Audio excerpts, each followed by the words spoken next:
aboard, folks. I'm going to take a brief ride this evening. Had my dinner after work. And I like to go out on the Royal Enfield Bullet in the evenings for a quick ride around the neighborhood.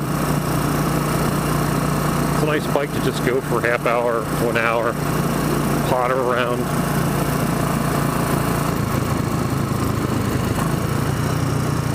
The Bullet gets a lot of hits on my YouTube.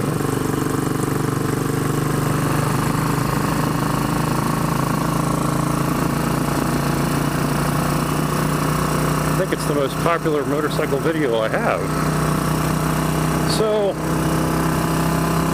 tonight we take a spin on the old Bullet. Recently did some work to it again. A couple more enhancements and upgrades. One of which is the new gas cap. Get rid of the ugly locking thing that was on there that I didn't like. Not sure if this is leaking a little bit. I'll have to look at that a little closer.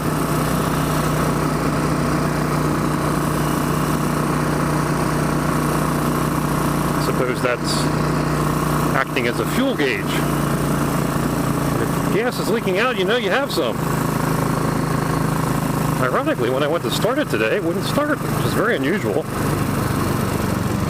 I nicknamed the Bullet Emma. Emma always starts on the first kick.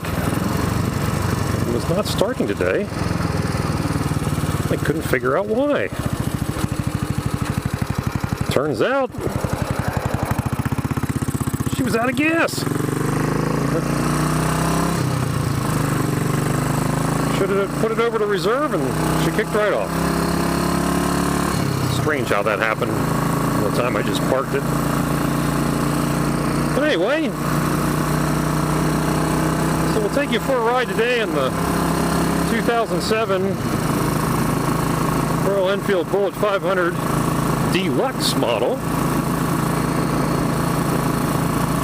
which is not much different than the 1955 Royal Enfield Bullet. And that's kind of why you buy one of these. If you want the authentic vintage bike experience, but without having all the rusty parts and things of that nature, well, this is a good selection for you.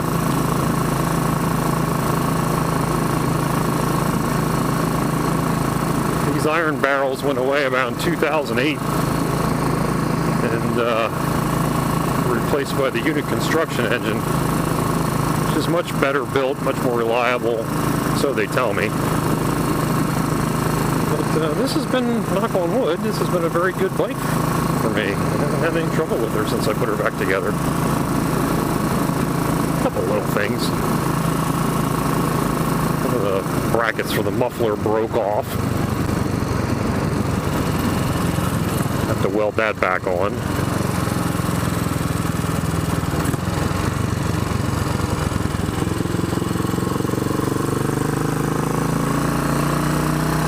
One thing I like about Emma is she's very light compared to the other bikes I have. And she's probably not really lightweight for her size, but weighs around 370 pounds. Have to watch the other video to find out for sure.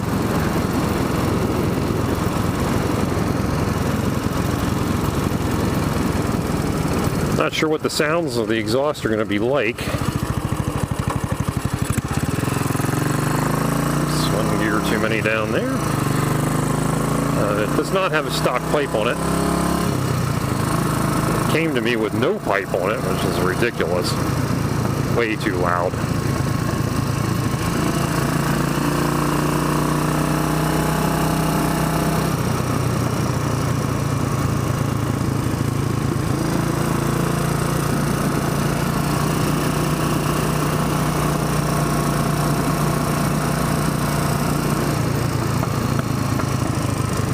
Nice little pops on the overrun there. Ooh, there's a peacock. Very nice. Ride by here quite a few times and I've never noticed that. So mine is a 5-speed which shifts really well. Left foot shift.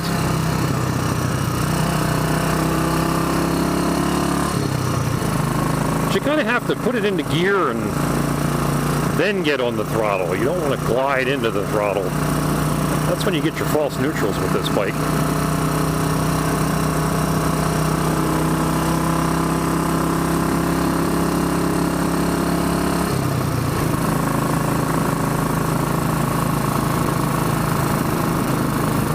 Enfields like to be revved a bit. They don't like to lug. It's not good for them.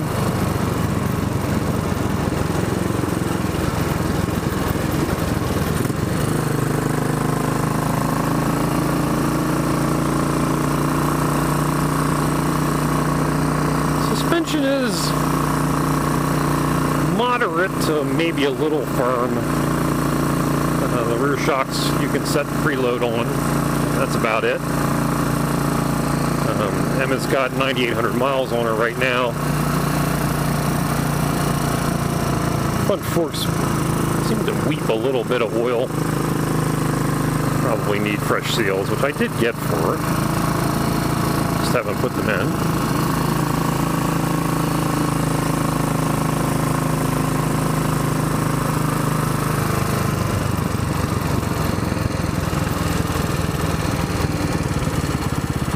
The only problem with the Indian-built Enfields is the quality of the materials isn't very good. In particular, the rubber parts are really bad.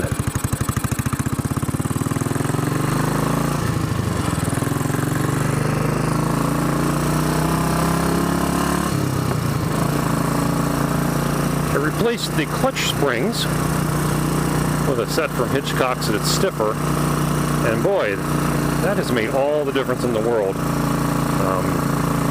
She used to slip a clutch terrible, especially when cold. You really couldn't roll in the throttle very hard. Had to downshift for hills and keep the revs way up. Once it got warm, it wasn't bad. But these new clutch springs seem to have eliminated that problem. And I think the clutch was slipping probably more often than it wasn't. I just couldn't tell. Because she seems to have a lot more get up and go now.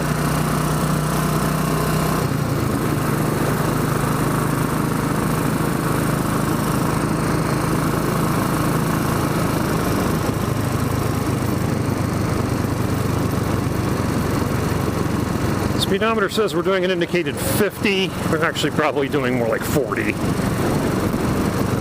Bullet speedometers are notoriously bad.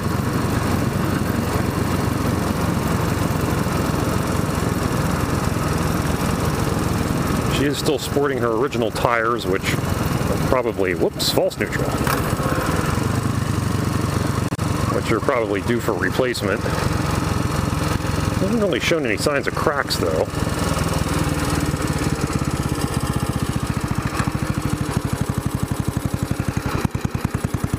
And there's not much tire there, so you don't really corner the car with this thing too harsh.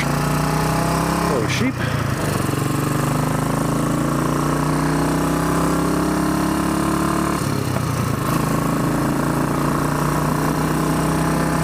Gear's the happy place right there.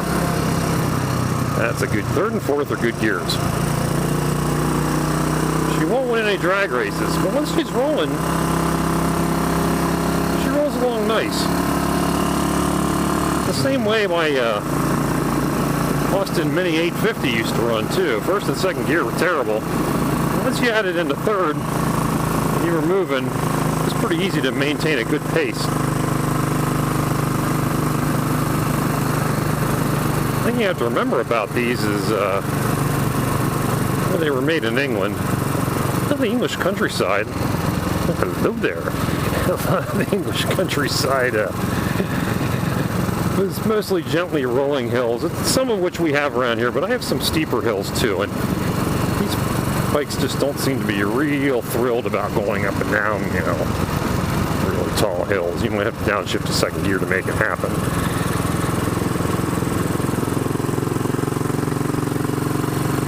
Going on the highway, not a good idea. Not because she won't do it, But because she's not happy doing it, pushing this thing to a realistic 60 to 70 miles an hour is screaming pretty good, even with the 5-speed. And you can tell the bike's just not really happy there. Between 50 and 60 is kind of a good place for it.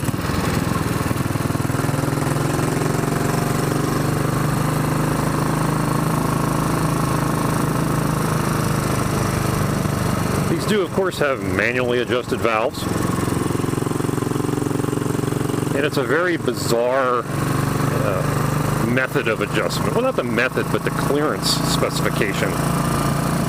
Because there really isn't one. You set the valves where you can turn the push rod by hand by using your fingers, but without any loose up and down movement. That's the spec. There's no measurement to take. And if you set them at that, you have happy valves. And I'm not sure how much you can hear, but these are very happy valves. It's got a very sewing machine-esque sound to it. That's how you know you have them right. I keep describing Emma as a happy motorcycle. There's certain temperatures that she seems to run better than others. But when you have her in a happy place, she's a very willing motorcycle.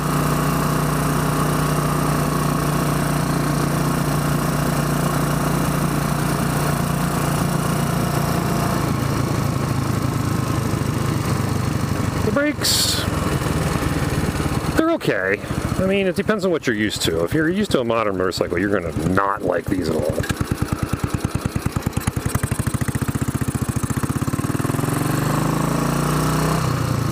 And here comes somebody. On a hill. I think it was a mule.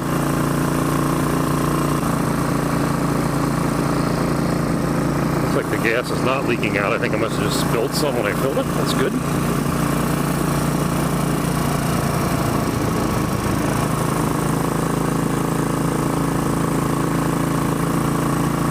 No critiquing my lines, folks.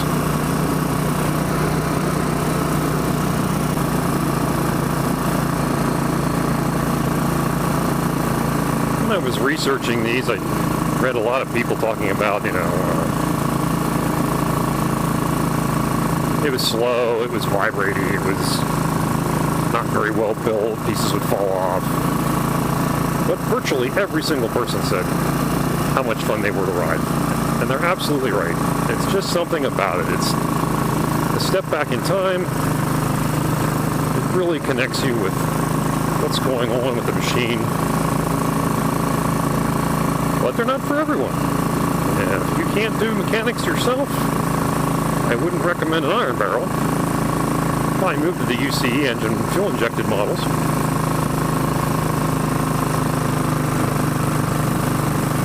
Well, little bits can get loose and fall off of those too.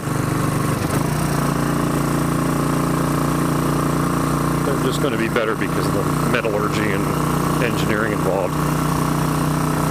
I'd like to pick up one of those sometime in comparison to this. Ah, bugger! I've never had so many false neutrals until I put this camera on my head.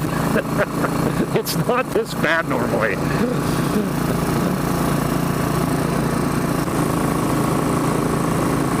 Oh, indicated 65 now.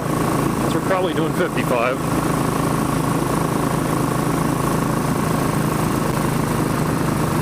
Whee!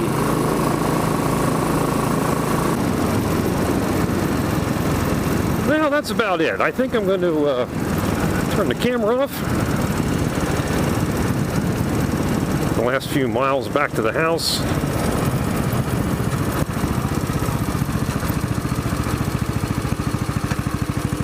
Hope you've enjoyed this ride.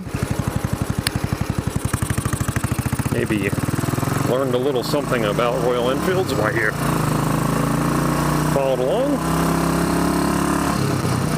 Yeah, again. I'm telling you.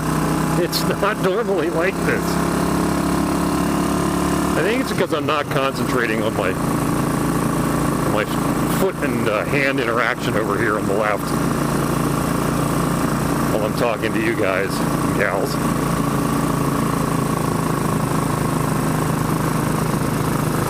It's a very interactive motorcycle. You gotta be involved, or she will involve you. All right, so that's it. Hope you enjoyed this little tour. Talk to you again soon.